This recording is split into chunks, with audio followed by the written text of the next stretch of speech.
Sandhan. All Gujarat Integrated Classroom.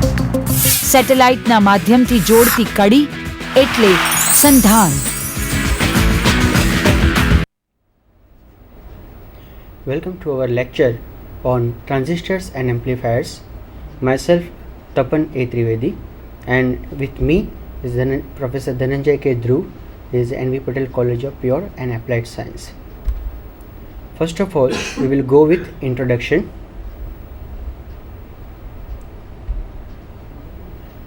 Transistors, which was first invented in 1948 by John Bardeen, Walton Brattain and Dr. William Shockley at Bell Laboratories, US.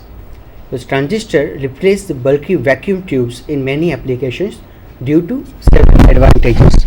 These advantages are no heating delays and no heating power needed. They are smaller in size and lighter in weight. They have low operating voltages and lower power consumption and hence higher efficiency. This is the most advantage. The long life and no aging effect, and they are shock proof. Junction transistor structure. A transistor is basically silicon or germanium crystal containing three separate regions. It can either be NPN type or PNP type. In NPN type, three regions.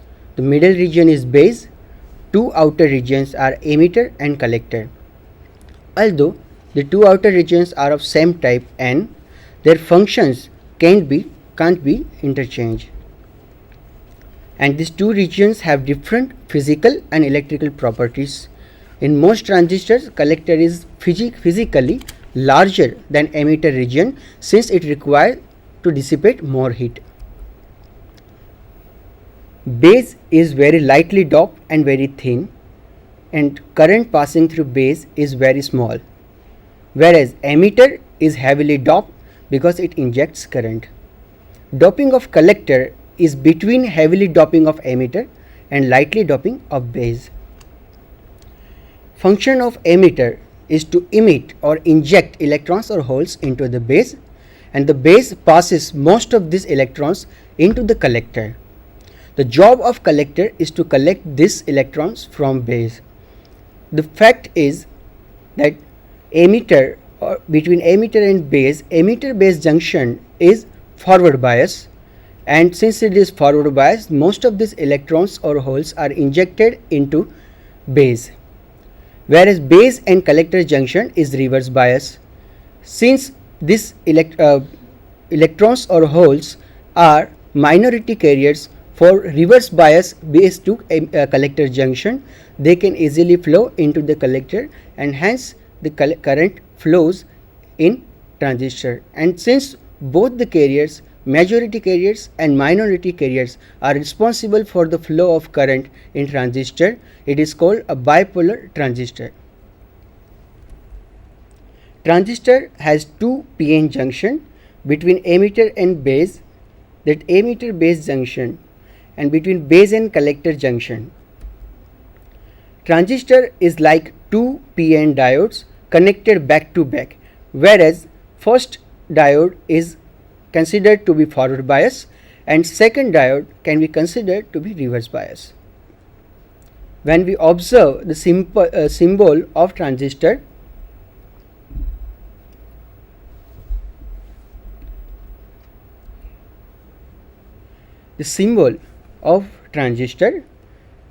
we can see that one emitter junction, then there is a base junction and collector junction. In NPN type structure, emitter is having arrow towards it, whereas in PNP, emitter is having arrow towards base or collector.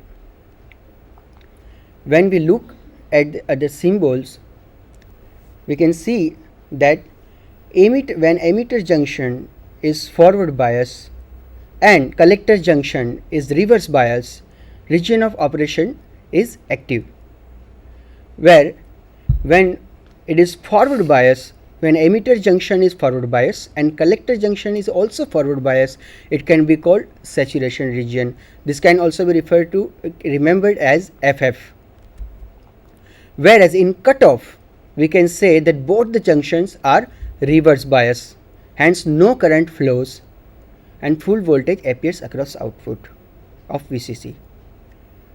Whereas in reverse region, RF, where emitter junction is reverse bias and collector junction is forward bias, it is called inverted, whereas it is rarely used, and cutoff and saturation region are used for transistor operation as a switch, whereas active region is used for transistor use as an amplifier.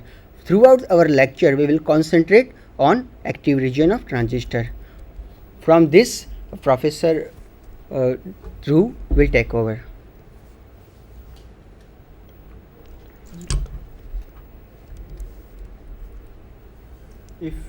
If you try to see on the figure, here biasing of a NPN transistor for active operation is shown. Here emitter is connected with a negative potential, that is VEE, there is our switch S1, and the collector is connected with the positive battery, that is VCC. Here emitter junction is in the forward bias and the collector junction is in the reverse bias to achieve that the active region of the operation. Now here we try to see the operation in two parts. First of all, by making switch S1 closed, switch S1 closed and S2 open. So the figure is like this. If we try to make switch S1 closed, here the N and P VEE will make it in the forward bias, and the flow of the charged particles will be there between the emitter and the base. There is no collector potential, no collector current will be obtained. If you try to see, it is open terminal. Now this is the operation when the switch S1 is closed. If you try to close the switch S2,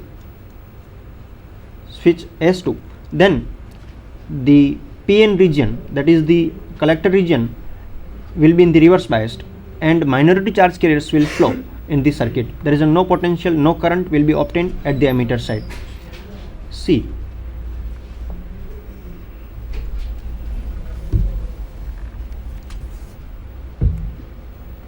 so as we have seen in the two figures, figure 2 and 3, S1 is closed and S2 is open, emitter junction is forward bias, emitter junction barrier will be reduced and electron will diffuse from the emitter to base and hole from base to the emitter. No collector current in the first case. In the second case, if S1 is open and S2 is closed, collector junction is in the reverse bias, but we can say very small amount of the current flows into the circuit, that is in the junction region. It is due to the minority carriers and is very much temperature dependent. The small collector current is called collector leakage current, ICBO. That is the current between collector and base with third terminal is open. That is in this case that we can say the third terminal is our emitter and it is open. Now if you try to see figure 2 again, where switch S1 and S2 we have seen, if we try to close both these switches in this case, what we were predicting that collector current in the circuit when S2 was open, it should be 0, but surprisingly what we are observing as we place S1 and S2 close, that S1 and S2 are closed, we would expect IE and IB to be large and IC to be very small, but the result is surprising, that is IE large, IB very small and IC large. Here we try to see this working of the transistor by making the emitter junction in forward bias and the collector junction in the reverse biased. We can say the ratio of number of electrons arriving at collector to the number of emitted electron is known as the base transportation factor, that is beta. Since the collector base junction is reverse biased by VCC, a leakage current flows across it. The number of charge carriers crossing emitter base junction is higher the number of charge carriers crossing the collector junction. The difference of these two currents from the base current IB. In order to understand the relation between different currents in a transistor, consider NPN transistor as shown in figure 6. Here I am having the figure. See, if you try to see in the figure,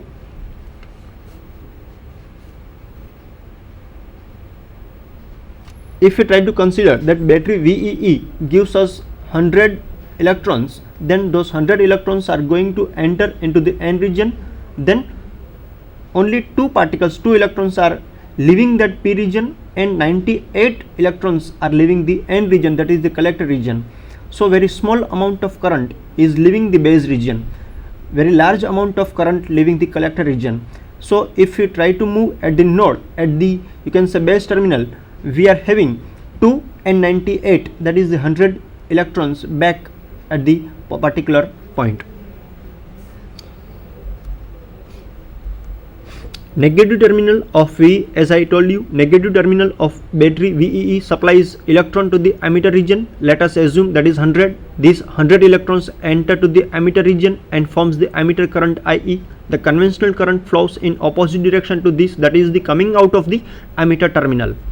The majority of these 100, that is say 99 electrons, are injected into the base region. Only 1 electron is lost, that is the base region, due to the recombination. Now out of the remaining 99, only 1 recombination with the hole before reaching the collector, and 98 electrons enter the collector region.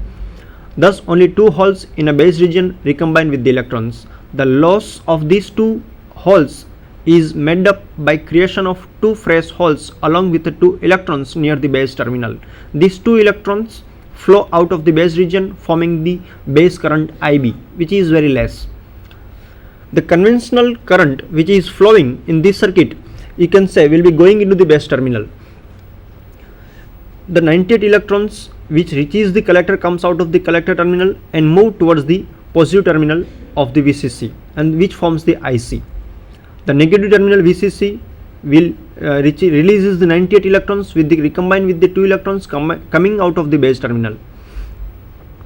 We can see from this figure, emitter current is equal to the sum of the collector and the base current, that is IE equal to IC plus IB.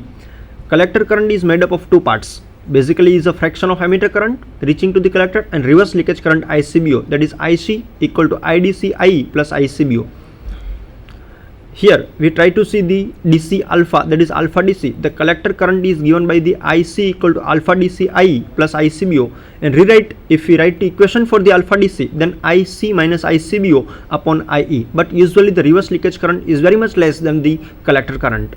Hence we can neglect the ICBO in comparison with the IC, and we can say alpha DC is nothing but the IC upon IE, that is the collector current upon the emitter current. The thinner and more lightly doped the base, greater is the value of alpha DC. However, it cannot exceed the unity.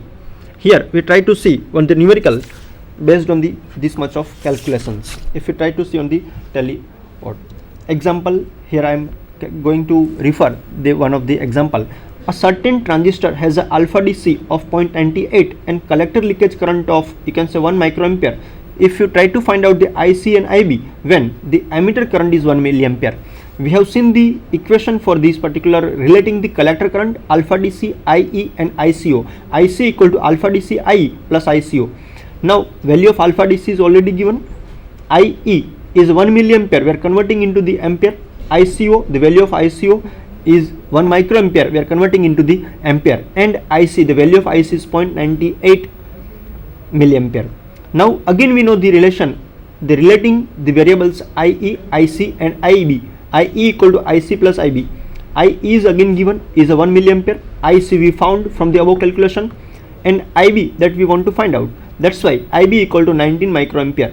So if you try to conclude from this numerical that the IE and IC are almost equal, whereas the IB is very small. Now the transistor amplifying action. The major application of a transistor is to amplify an electrical signal. Now what do you mean by basically the amplifier? Amplifier is the device which amplifies the information without changing the natural shape of the given input signal. Let's consider an NPN transistor circuit as shown in the figure, and it is in the common base configuration. Here is the figure.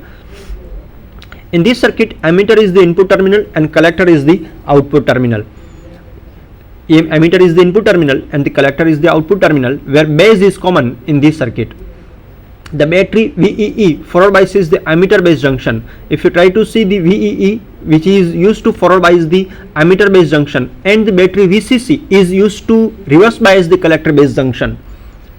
The forward bias ammeter based junction offers very small resistance, so the input part offers very less resistance, whereas the reverse bias collector based junction offers very high resistance, is around the 500 kilo ohm. Vs is the source voltage and V0 is the output voltage developed across the load resistor, which is about 5 kilo ohm. You can see in the circuit RL equal to 5 kilo ohm. Suppose you can say input voltage signal is 20 millivolt, which we are applying. The effective value of the ammeter current will be IE equal to, you can say, V by R. V is 20 millivolt and R was the 40 ohms. We are getting 0.5 milliampere. But as we have seen in the above numerical, value of IC and IE are almost same, and it is 0.5 milliampere. In this circuit, ammeter is the input terminal and collector is the output terminal. The battery VE is used to forward bias and VCC is used to reverse bias.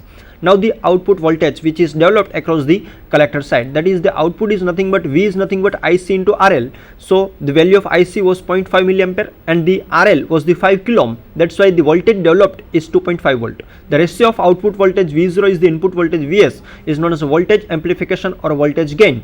The voltage gain is nothing but the output voltage upon the supplied voltage. What was the output voltage? It was the 2.5 volt and the input was the 20 millivolt. We are getting the 125 as a gain of this transistor, which is having no unit. The transistor's amplifying action is due to its capability of transforming the signal current from the low resistance circuit to the high resistance circuit. You can say contracting to the two terms transfer and resistor results in the name transistor, means the transfer plus resistor is a transistor. We are having basically three configurations in the case of any transistor: common base, common collector and common ammeter. When it is connected in the circuit, one terminal of its three terminals we need to put it in a common terminal. Based on these three different types of connections, or you can say configurations, possible for a given transistor. One is the common base, another is the common ammeter, and third one is the common collector.